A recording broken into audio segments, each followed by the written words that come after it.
मेरे प्यारे देशवासियों, आज मैं आप सभी से एक बहुत ही महत्वपूर्ण विषय पर बात करने आया हूं।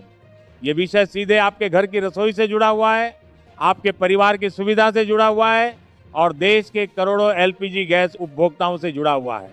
साथियों, आज के समय में भारत के लगभग हर घर में एलपीजी गैस सिलेंडर का इस्तेमाल हो रहा है। चाहे गांव हो या शहर, गरीब परिवार हो या मध्यम वर्गीय परिवार, गैस सिलेंडर आज हर रसोई की जरूरत बन चुका है।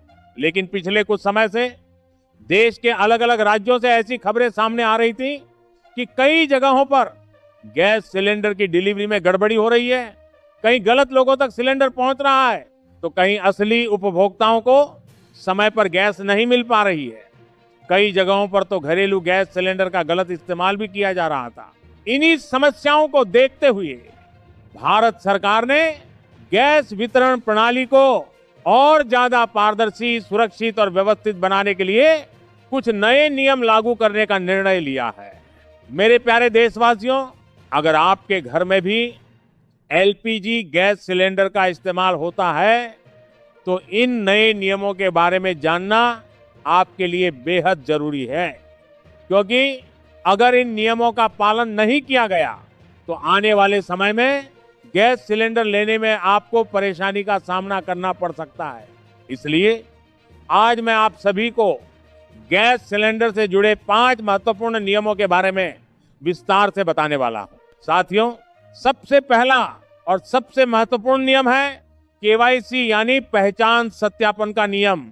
अब देश के सभी एलपीजी उपभोक्ताओं के लिए यह अनिवार्य कर दिया गया है कि जिस व्यक्ति के नाम पर गैस कनेक्शन है, उसका आधार कार्ड उस गैस कनेक्शन से लिंक होना जरूरी है।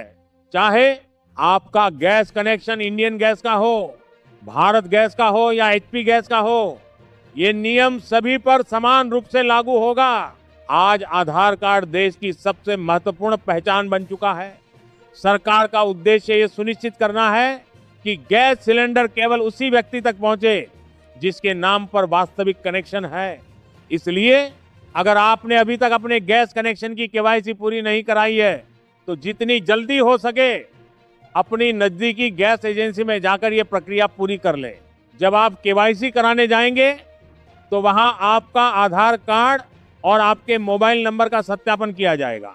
आपके मोबाइल नंबर पर एक ओटीपी आएगा और उसी ओटीपी के जरिए आपके आधार कार्ड को गैस कनेक्शन से लिंक किया जाएगा। साथियों, अब मैं दूसरे महत्वपूर्ण नियम की बात करता हूं।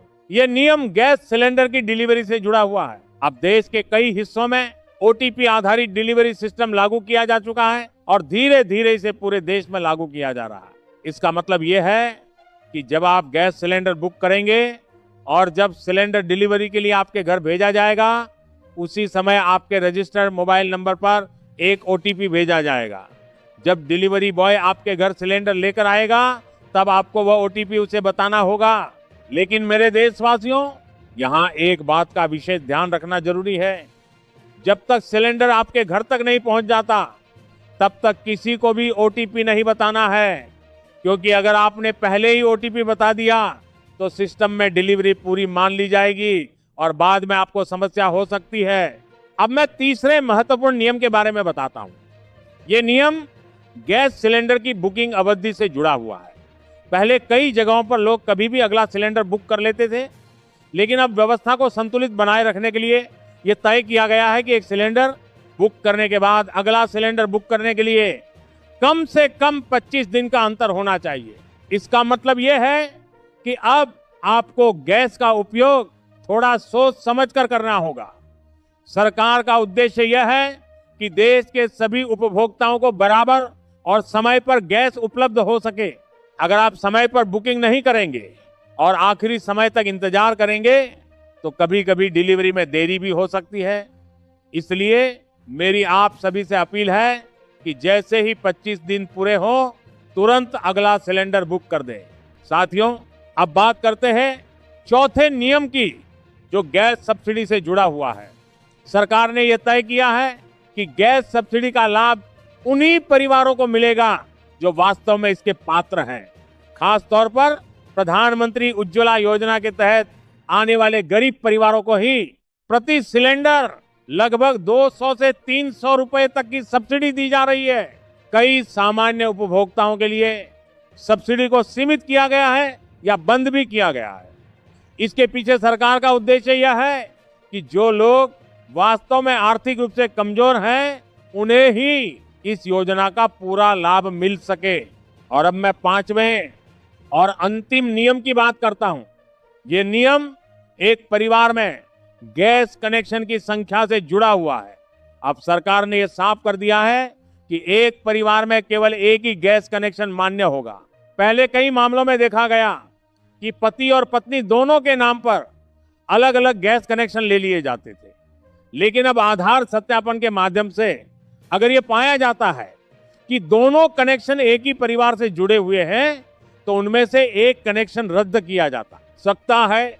मेरे प्यारे देशवासियों, इन सभी नियमों का उद्देश्य केवल एक ही है कि गैस वितरण प्रणाली को पारदर्शी बनाया जाए, गलत इस्तेमाल को रोका जाए और हर वास्तविक उपभोक्ता तक गैस सिलेंडर समय पर पहुंच सके।